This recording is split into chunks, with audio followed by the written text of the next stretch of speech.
Attorney Jel, may maganda bang nagawa ang Duterte administration? Yung no smoking. Alam mo, shell joke nung. Alam mo kung bakit hindi ka nanalo? Kasi kalaki ng ngipin mo. Pati si Mili. Ulat ka. The Philippines is one of the fastest growing economies in Asia. Pati si Mili. Ulat ka. Yung sa agriculture na kakatanin lang, harvest ka agad. At sa amin, nakapag-harvest na kami, kakatanim lang eh. Siya lang makakaisip nun. Lamian ninyo pang sagpaon, oy.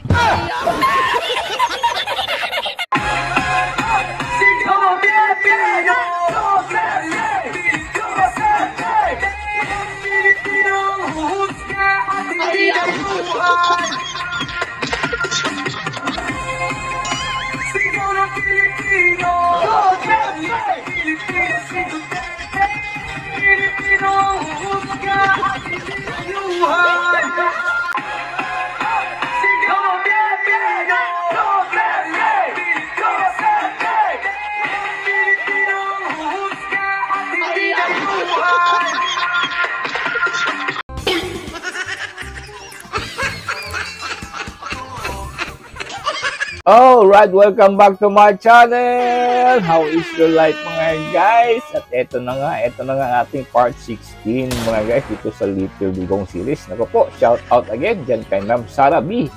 Shout out sa inyo po, ito si Babe at saka ito din si Ma'am Marites. Naku, Ma'am Marites. Alright, no? Yung mga headlines mga guys, tingnan nyo, ito si Marcos talagang nasupalpal siya dito sa World Bank na pahayag.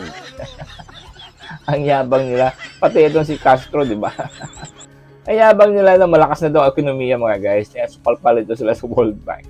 Alright, patuloy tayo mga guys. I-shout out ko rin itong mga taong laging nagko-comments po dyan. Ito si Orchid AF8166, si Ma'am Emma Astulia, si Fatima, si Erlina, si Tess, si 815, si Nati Victa, si E. Jane Rojas, si Colleen Fitz, ito si ESP, Marita Di Guzman, yan, akala nyo hindi ko kayo i-shoutout shoutout dyan kay Ma'am Lourdes, kay Ma'am Ana Santos, kay Ma'am Nancy, kay Maria Teresa, kay Ma'am Nika Abana, at saka Ma'am Elfa, yan, shoutout sa inyong lahat yan, salamat sa inyong mga like and comment and share.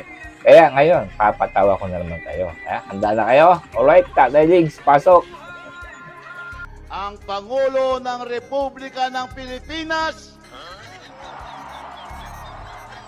Mayor Rodrigo Roa Duterte.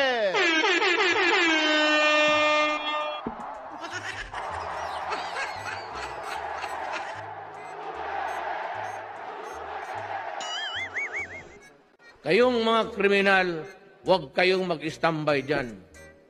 Utang ina, pag napulot ko kayo, bantay kayo. Kasi ang Manila Bay, ang mga isda natin, kulang sa nourishment. Walang pagkain. Kung matapon ko itong mga animal, ito doon, tataba yung... Sino napunta na ng Davao? Rami pala yan. Mo ng bala, hintuan talaga nyo yan. Unless you are ready to swallow the bullet. And I will make you do it. Kung hindi nyo alam yan, pumunta kayo ng Davao. Marami ng coin doon sa Central Bank na kinakain sa mga na hindi paniwala. I'm a very impatient man. Wala nga akong ipagyabang eh. Pagyabang ko lang. I never gave any greatness. Wala akong recognition sa eskwela. Hanggang high school, 75 lang lahat. Okay lang yan. Pero noong na-abogado ako, medyo matino na ako. And I've learned so much reason, but I will not dwell into so much about yung the niceties of life. If it is the interest of the nation. Nagagastos ako sa gobyerno.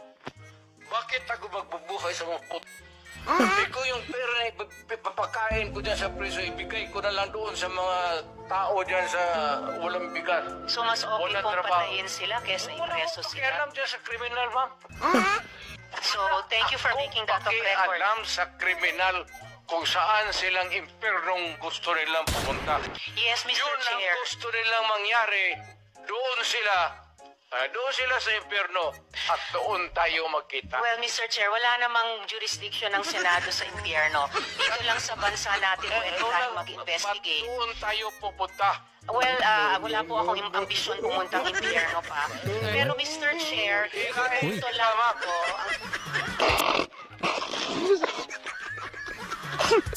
Sinungaling mo, dong, kahiya ka na, parang natutunaw na ako dito sa buwan ko. Ang nangyari po, ang lumabas na Alfonso Tan po, that time hindi ko talaga po alam. Hindi ko alam kung sino yan, sinong Alfonso Tan yan, hindi ko po alam. Nangyari yan po. Makinig ka, sandali ha. Yes, sir. Yes, sir. Alam mo, matagal na akong pulis, di ba? Kilala mo ako. Yes, sir. Si PNP ako, di ba? Yes, sir. Nag-investigator din ako. Ha? O yung pananagot mo yan, wala na, tapos ka na. Tikok ka na.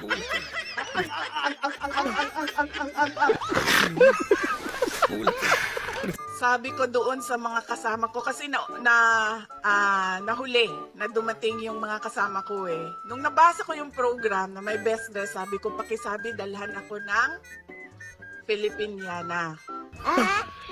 Kasi sasali ako sa best dress contest, 'di ba? Siyempre. Sali ako sa programa na ito. Pero nung pagpasok ni Robin Padilla, nakita ko yung kanyang barong, sabi ko, aba, napakaganda ng pagkasukat, pagkatahi. Yung sa akin medyo maluwang-luwang pa. Sabi ko, wala na, talo na ako sa best dress. Tapos nung pumasok si Senator Aimee, natanggap ko na po na hindi ako ang best dress. Sabi ko sa kanya kanina, sabi ko, ang ganda ng green mo. Sabi ko, sa akin na yan. Naman niya sa akin. Gusto ko yan dahil see-through parang pang Ivana Alawi. Kitang-kita dito no? Pero, kanina, nung nakatayo si Attorney Jimmy Bondoc dito sa harap, Attorney Jade, naisip ko na siya na lang ang ating i-best dress sa table namin. Kasi nagpagawa siya ng barong para sa oath-taking niya. Pati si Mimi. Ulat ka. Pwede kita i-oath dito, alam mo ba yon?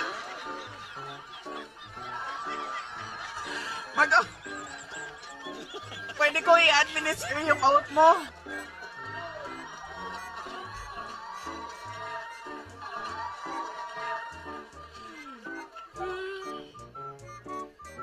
Pero masaya pa rin ako dahil ang nanalo ng ating best dress ay Sara pa rin ang pangalan. Sara Makasait, ma'am, congratulations. Na nasa law school ako, mas excited siya. Noong mga panahon na nag-aaral ako sa law school, may mga panahon na papagalitan din ako na sinasabi niya sa akin, alam mo, kung hindi mo ayusin yung law school mo, magiging kabit ka lang ng politiko. Ganyan yung style niya para i-dik-dik sa'yo na mag-aral ka. Tapos meron pang isang beses na sinabihan niya ako, alam mo, kung hindi ka mag-aral ng mabuti, magiging halaman ka lang dyan sa gilid. Hindi sa nanay ko dahil ang nanay ko sobrang supportive nun. Kahit maging halaman ako, didiligan ako nun eh. Introducing the whole of fame, Rodrigo Duterte. So may medalya, kalaki, pati black. Sabi ko, sino ba ang nasa Hall of Fame? Sabi niya, wala ikaw. Anak ka, ano ba to? Po, kayo lang pala mag-isang tatay din dyan sa Hall of Fame. Alright mga guys, nag-enjoy ba kayo dyan sa ating mga little digong? Please drop a comment, no? At saka sa hindi pa nakapag-subscribe, subscribe naman kayo dyan para for more political videos. Marami pa pong mga funny political videos coming, kaya don't forget to share. Thank you for watching again. Shout out sa inyo lahat dyan, sa mga nagpakulay. Maraming salamat. God bless you all.